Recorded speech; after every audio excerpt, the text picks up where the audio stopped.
just allowing what's happening in the moment to move through and allowing that to be enough.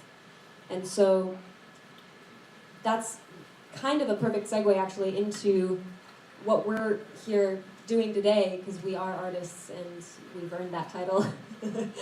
And so we are reframing a little bit, or giving birth to a new theme for what we want to share with you today. Yeah, and also building off of what she just said by earn that title. Earning that title means accepting that you are an artist. That's how you earn it. Because the idea that art has to look a certain way is old paradigm.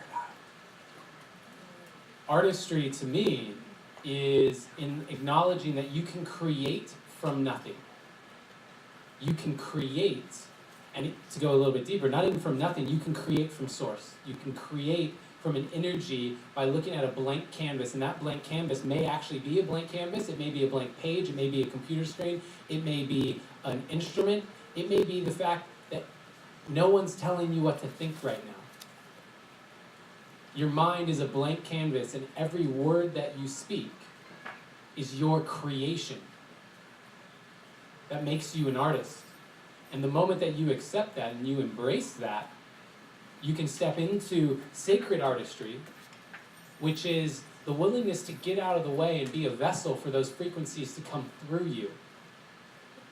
Which is what we're transitioning into, because being here yesterday and what we've been going through over the last several weeks, what's really present for us and what wants to be shared is less even about the artistry and more about what we call your soul signature.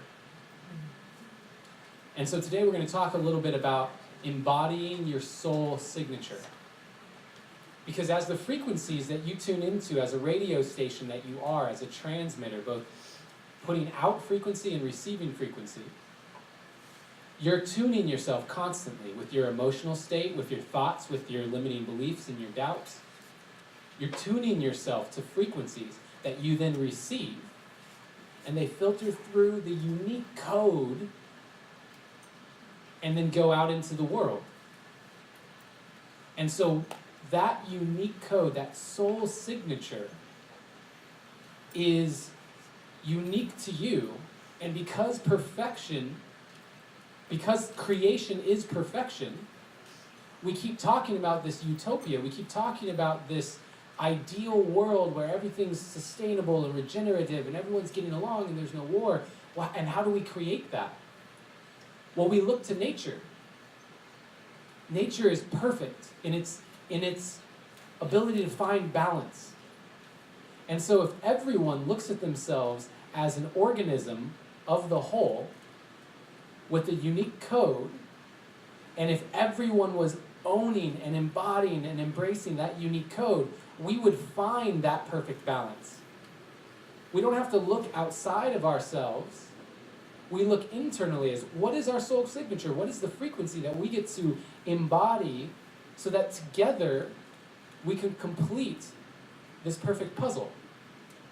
Yes, and really this is a conversation about, it's not about adding something that you're not, that you aren't yet. It's about removing all the things that have gotten in the way of who you truly are. Really, it's about becoming more of who you are and less of who you're not. Because the distortions that we see reflected back to us on a global scale, and they are impossible to ignore, especially right now. Really, those are just feedback loops, right? Our conscious awareness is literally holding the hologram of this reality that we experience as our world together. And so everything that's coming back to us is feedback. It's showing us where the distortions are in our own psyche, and where the disconnects are, and where the imbalances are within our own bodies, minds, spirits, that are now reflecting in the external world as, extreme poverty and war and global warming and all of the issues that we face today. And so DNA activation is something that has become a very present theme in our world.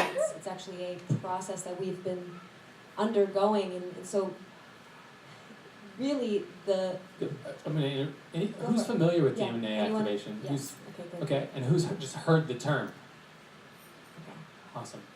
So you know, I'm going to just assume that many of you have been in the personal transformation space for a while, and there has been a lot of shedding already, shedding of, you know, lower vibrational beliefs and thoughts and reprogramming and choosing, you know, to vibrate higher and reading all the books and working with law of attraction and all of that.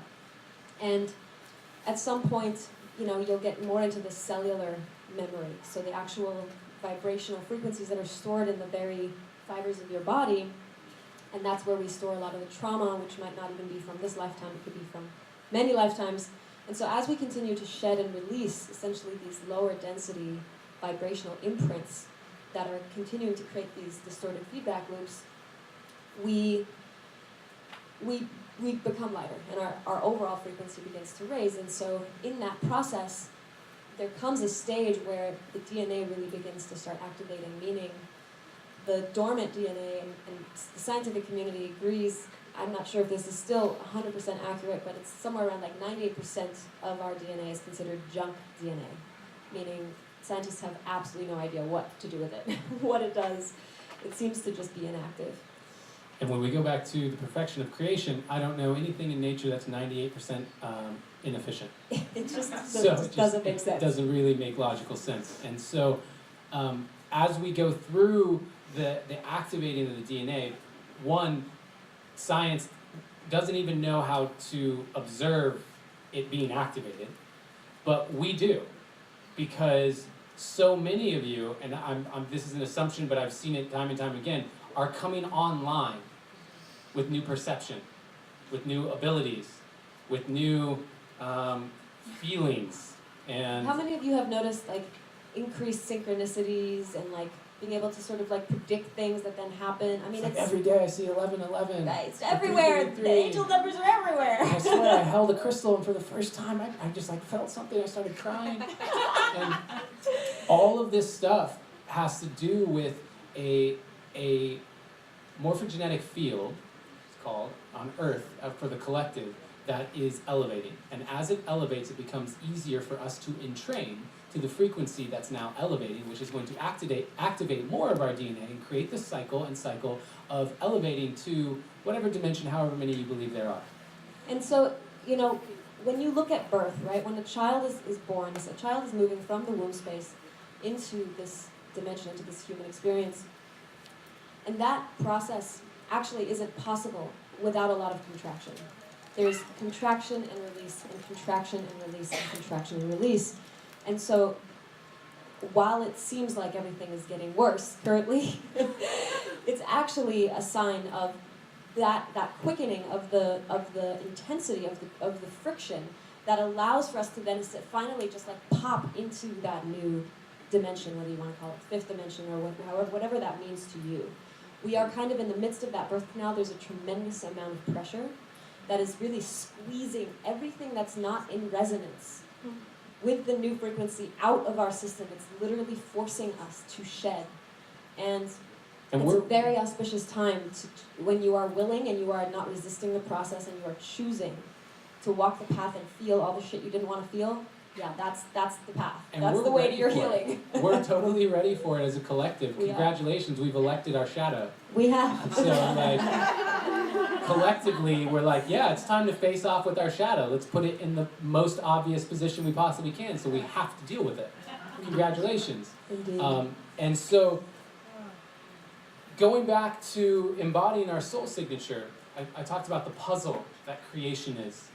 And when you begin to embrace yourself as a vessel, when you begin to embrace yourself as a part of the whole, and you begin to activate these dormant parts of yourself, you're going to become a clearer and clearer frequency emanating out into the world.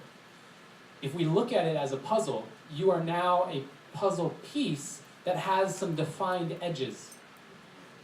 Can you imagine going and trying to put a puzzle together with a bunch of edgeless pieces? Knowing where the corner piece is, knowing the edges, knowing if this piece is going to fit into this one is only possible when we individually own our edges, own who we are, our unique frequency, so that others know where they fit with us or don't fit with us, and where we fit in the collective. And as we go deeper and deeper within ourselves, more and more of our edges become visible. Allison asked a really amazing question yesterday. We were talking and said, we were talking about in relationship, we've been together 9 years now, and in relationship, we continue to go just deeper and deeper and deeper, and every time we go another layer deeper, that's another edge to the puzzle piece that gets to fit. And so who's experienced, as you've gone down this path of development, certain relationships just no longer working? Friends, family, yeah, totally. And that's not a bad thing. That doesn't make us bad people, doesn't make them bad people. It simply means that our edges are becoming more defined as we embody our frequency more and more strongly on this planet. Yeah, and so I think our mind, because we think of a puzzle piece as a two-dimensional thing that's fixed, it's like, okay, I just have to identify. But the truth is we are multidimensional. And so that's why it's the soul signature that we are interested in embodying and activating, because the soul is the eternal part of us that's connected to various dimensions simultaneously and is existing in parallel realities simultaneously as well. And so when we begin to wake up to multidimensional awareness, it's like that puzzle piece becomes holographic and three-dimensional. I see it as this this sacred geometry puzzle piece that's continually becoming more and more complex the closer and closer you look at it. And so those edges aren't two-dimensional, they're three-dimensional, four-dimensional, fifth-dimensional. And so this is where we get into the sacred geometry, right, of the building blocks of the universe, which we are just, again, an amalgamation of building blocks to create this particular expression. And so as we continue to shed and continue to activate the dormant aspects of self, there are aspects